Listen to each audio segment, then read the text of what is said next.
Iron Lung is out online after a notably wide theatrical release a couple weeks or even months back.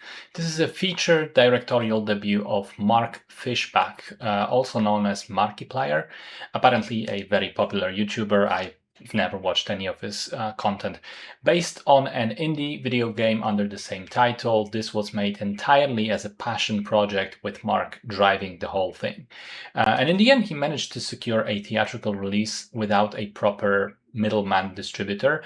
Interestingly, the movie was filmed all the way back in 2023, but it's taken all this time to get the theaters to show it, as Mark would not compromise and put it anywhere online in the meantime.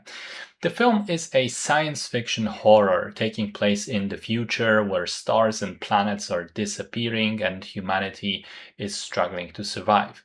Mark plays, because he stars in the film as well, he plays Simon, a convict given a chance for redemption as an operator of a small, cramped submarine with which he has to go into an ocean of blood and find something worthy for his bosses on its bottom. And as he goes down, his life is in danger not just of the submarine cracking and leaking or radiation poisoning from using the X-ray camera, but also from a mysterious presence that seems to inhabit the red liquid.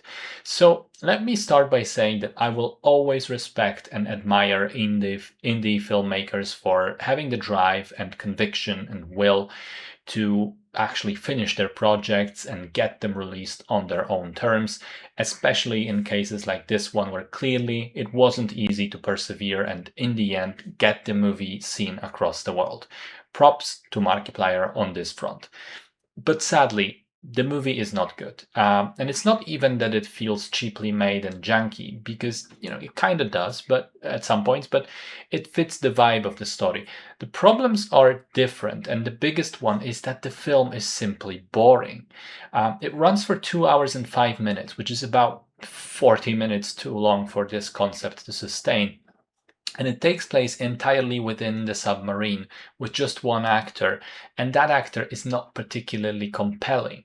Neither the writing, nor the performance, nor the direction, with things like how the dialogue between him and the disembodied voices coming from the speaker are shot.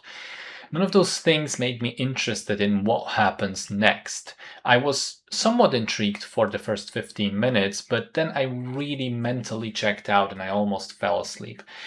There's simply not enough meat to justify this length of film. And also, the story as presented sits in that uncomfortable spot where, on the one hand, I feel I understand almost nothing from it. Like, is the ocean of blood on a moon where people live, or did they have to specifically travel there? Why are they interested in it? Why do they think there's something on the bottom? What's the connection with the disappearing stars, if any? What did Simon do to deserve the sentence? But on the other hand, I felt that whenever the movie would tell me something, I would just feel it's kind of nonsense and would prefer things to remain cryptic. So there's no easy solution to this problem. Otherwise, when it comes to music, costumes, set design, I mean, clearly a B movie made for very little money. But again, that is not an issue. It's okay for this type of film. That I can excuse. The extreme boredom, I cannot. Respect the effort, but dislike the result.